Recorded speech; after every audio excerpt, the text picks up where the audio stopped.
Hey guys, Samantha the Card Girl here. Welcome back to my channel.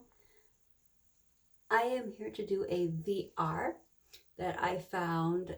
I was started by Julie with Peekaboorose, and I'm a little late to the party. This was a tag put out about a month or two ago, and it's funny, I don't know how I missed it. I have been actively looking for VRs to do. It's kind of how I want to stay active in my channel. I don't have new decks to show you. So like no good walkthroughs, and I don't really feel I have decent content to share with you right now. So I think VRs are a great way not only to keep my channel active, but to stay in the tarot community. It's a great way to find other channels and see who you vibe with, and stuff like that. But this is hashtag deck delights and deterrents. So it's basically what you like in decks and what you don't like in decks. So if you could see my mess, that they're all scattered all over the place. So this hopefully won't be too rough, too choppy. I don't really have a whole lot, like maybe 6 or 7 for each category. So let's just jump right in with my deck delights. So the first one is borderless decks. I love borderless decks. So, for example, here, my classic Everyday Witch. I love it when the full image is card wide and you can really jump into that card and really surround, like, just soak up the energy of the card, what's going around in the card. There's nothing to distract you, especially when creators will put the name on the border itself, like that's later. That's a pet peeve. That's a deterrent for sure. But anyway, yeah, so borderless decks. Next up is decks with amazing guidebooks. So for example, I have my Wizard's Tarot. And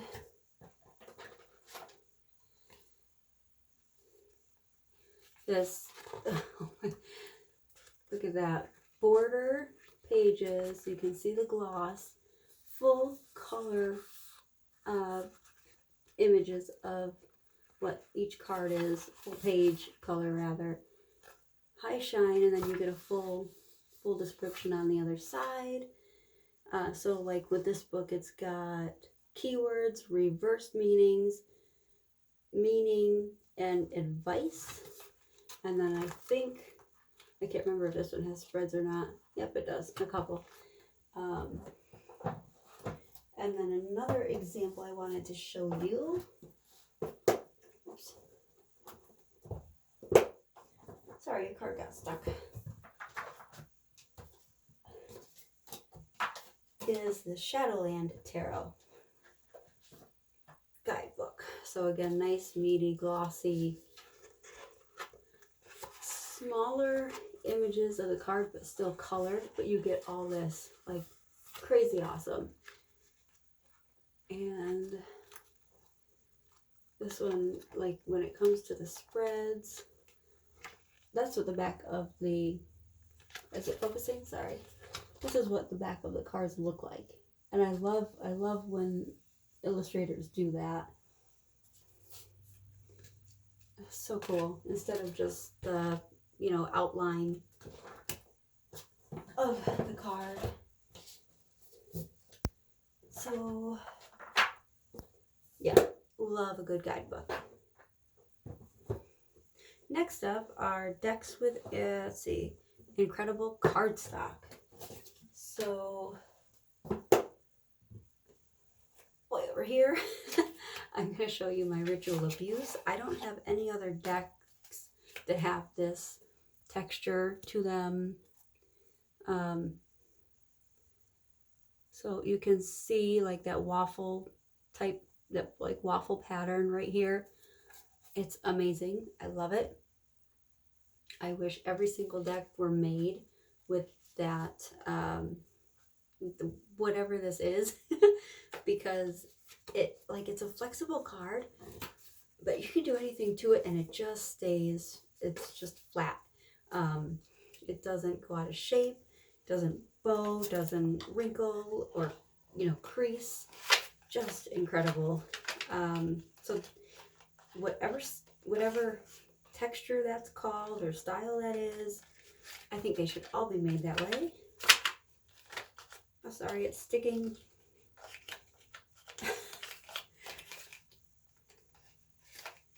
All right. Another style cardstock that I love are thicker cardstock.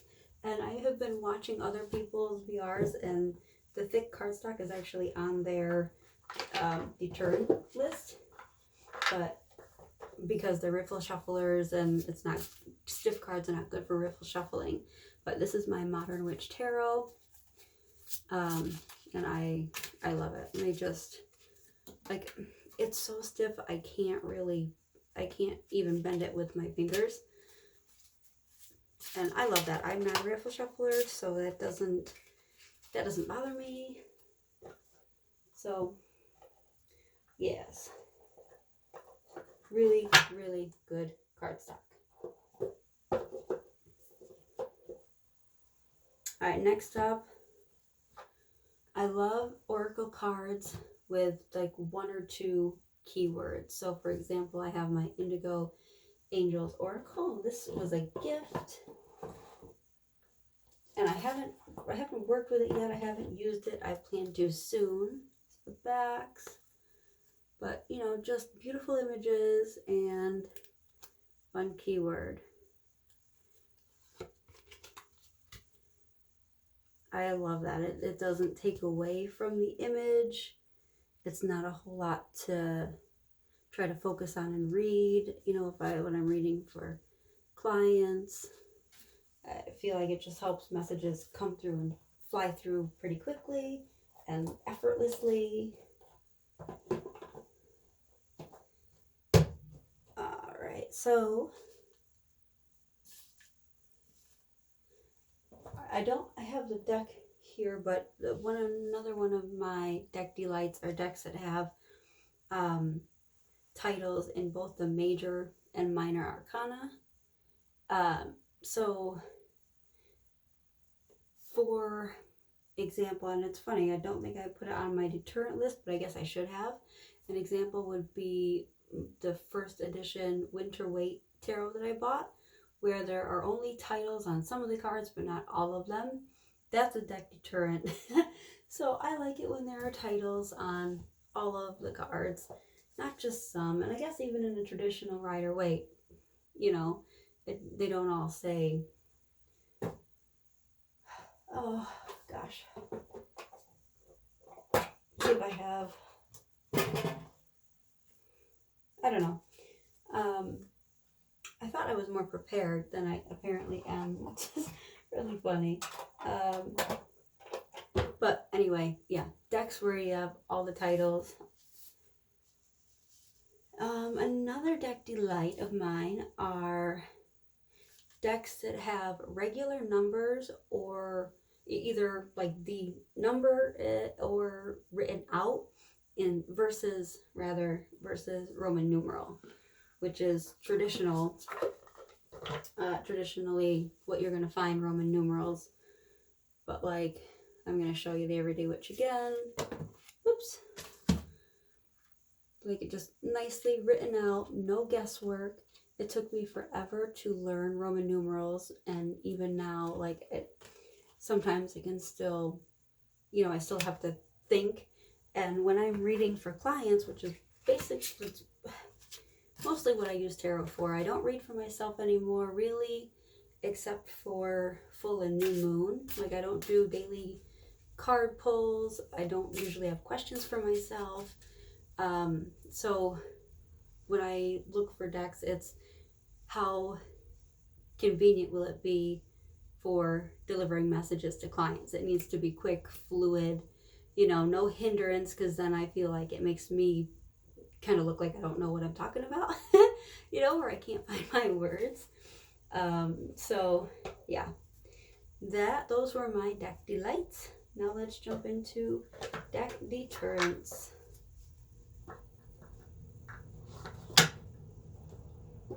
So the first one are pip decks.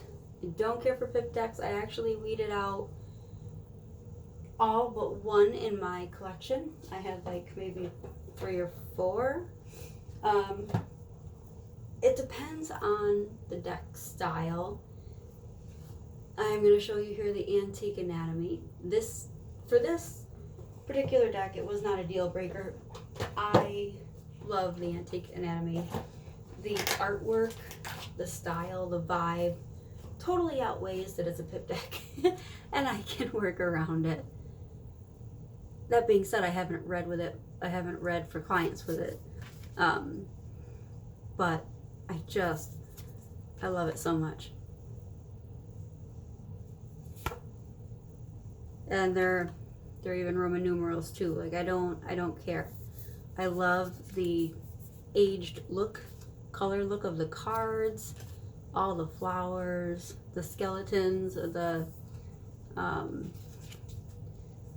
just how they, just the style of it, how they created it. I even don't mind the backs because it just fits. It fits the theme beautifully.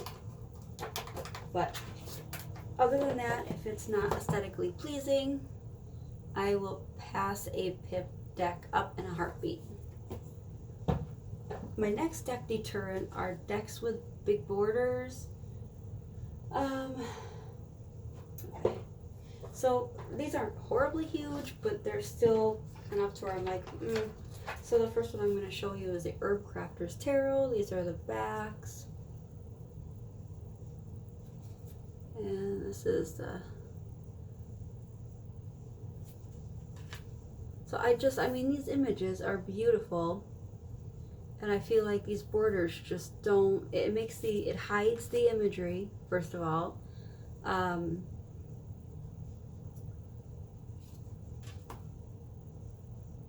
It just doesn't do the artist's work justice, you know? I don't think anyway. They're so pretty. Another deck that I have. And again, even though I don't care for big borders or smaller images, I guess it wouldn't be so bad if the cards were bigger and there were borders, you know, because you'd have more image. This is a newer deck, so again, if it's aesthetically pleasing, it's not a deal breaker. Let's see. The other one I wanted to show you was the Sacred Destiny Oracle. And what's funny is the backs do not have borders on this deck. But you turn it over, and I just feel like it's just too, I don't know. And I also don't like how inconsistent, like the bottom is big, the bottom border is bigger. They could have done the keyword smaller, I think. I would have loved to have seen this deck, the image fully, and then keyword like maybe in silver or gold or something, you know, in the corner or in the bottom. But it just takes away from gorgeous imagery.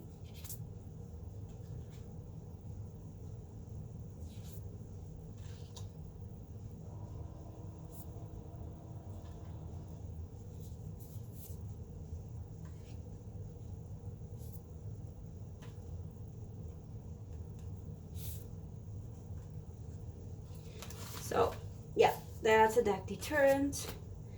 Borders, or big borders, obnoxious borders. And I do want to show you again where, even though I do prefer a border less and I don't like the big borders, what was this one? I don't mind a border if it's subtle. Like, technically this has a border, but it bleeds, like, you know, the image bleeds out past it, and it's just this little line, and it doesn't take away from the card at all, I don't think. I've got a couple decks like this. This is the kind of border I don't mind, because you almost don't notice it. Sorry, I keep going fuzzy. Okay, so another deck deterrent is flimsy cardstock. So I have a couple examples, and unfortunately, the first one is going to be with the Everyday Witch Tarot. I seriously would say this is my soul deck. It's one of my favorites, but like you can bend it, crease it, which I'm not going to try to do on purpose. I have 2 copies. This is just a regular, my newer one, and I had one, my original I laminated because it was so flimsy. But I wanted a backup one that didn't, and I'll see how it wears. It's quite new, but yeah, I wish the artist or the creator, Barbara Moore, had, like, I would settle for a lesser, even a white, the little white guidebooks, just a little booklet, the little pamphlet things. I would have settled for that if she had spent more on making the cardstock a lot better than this flimsy stuff. Another example of what I consider bad cardstock, and the Shadowland actually does it too, are cards that bow easily. Like what? I'm constantly having to like bend it back to try to straighten it. I've even tried putting it in its box this way instead of this way to see if that would help. I do use this deck a lot, but I don't riffle shuffle. I know decks can bow faster if you do riffle shuffle, but I don't. I don't riffle shuffle at all, so I'm not sure what's going on there. I've had this deck about a year now, but the Shadowland Tarot, this bowed almost right away if it didn't come bowed. You can see, and I haven't worked with this, I don't think, yet. I mean, I got it before around Halloween. Definitely before. But I didn't end up working with it, and I mean, I love it. It's cute.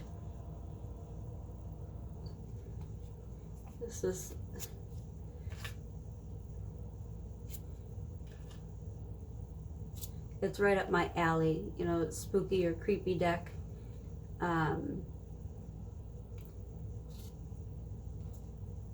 Maybe it has something to, well, no, I was gonna say maybe it has something to do with the gilding.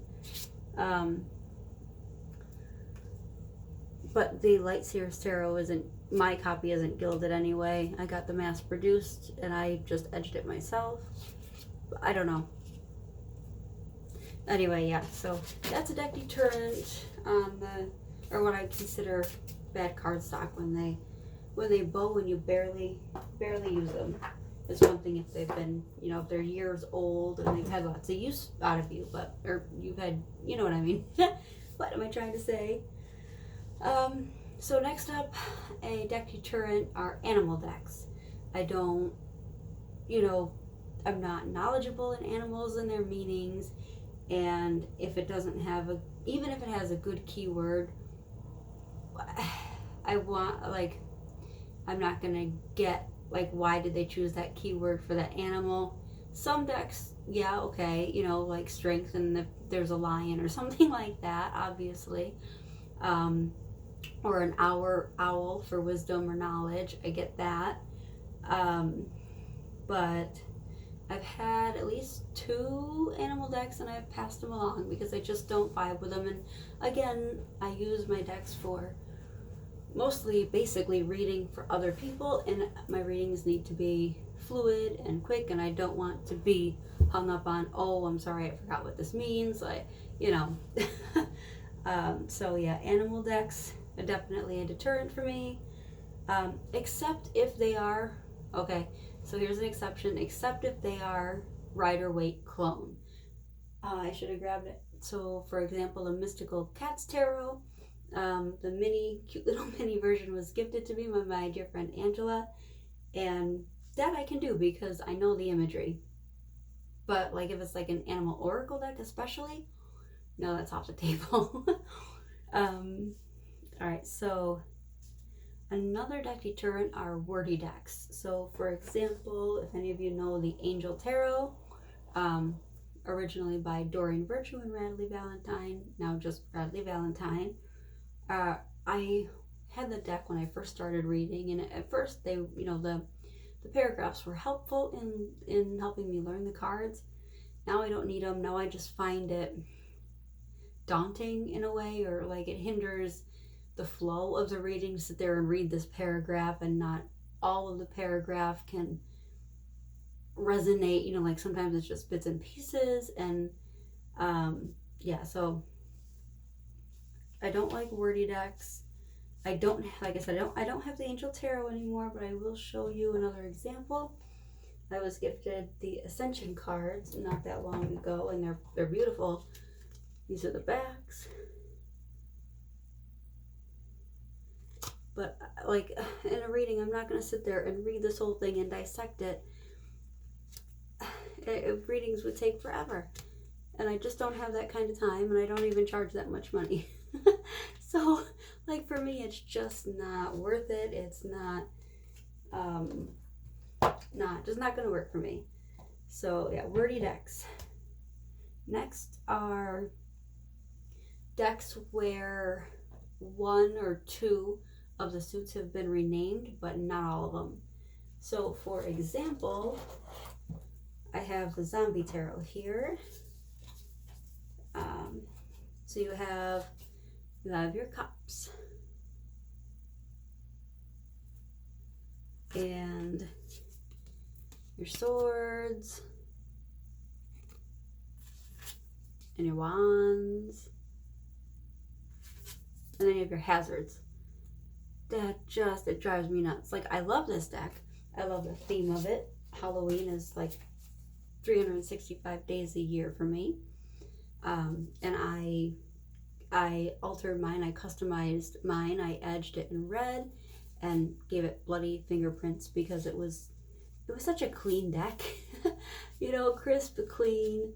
And zombies are not crisp and clean. They are dirty and bloody and gory. And so I feel like I bonded with this deck more when I did this to it.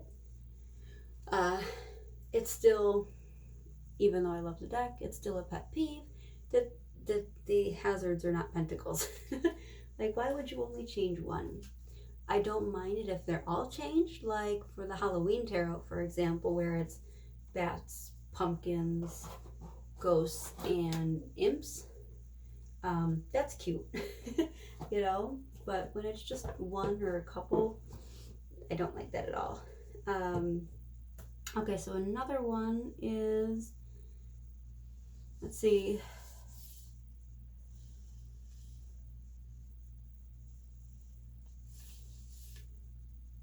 Okay, nope, I guess that's it. I thought I had another one, but I don't. So, yep, that's it. Those are my deck delights and the turrets. Let me know what you guys think. Did you agree with some of this stuff? Did you disagree? Do you think you have stuff on that I read that on my delights that are on your deterrents, and vice versa? I will try to be back. I think I found one or two other tags that I want to do, but I will be going into the hospital next week, 9 days actually, to have Donovan. So I will be MIA again for probably at least a month or two, settle in with life with 2 young kids and a baby.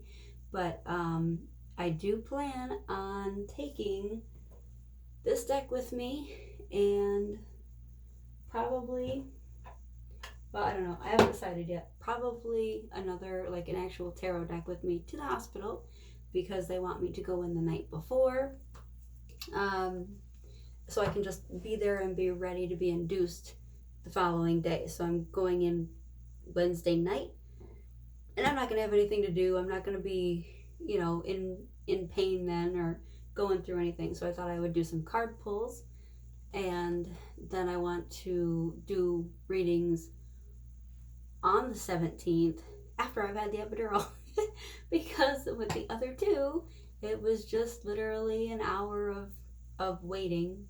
Once the pain is gone, it's, now what? Let's go. Let's do. But obviously you're bedridden, you can't do. So I can at least pull cards for people. I'm looking forward to that. But yeah, so I hope you guys have enjoyed this, and I will be back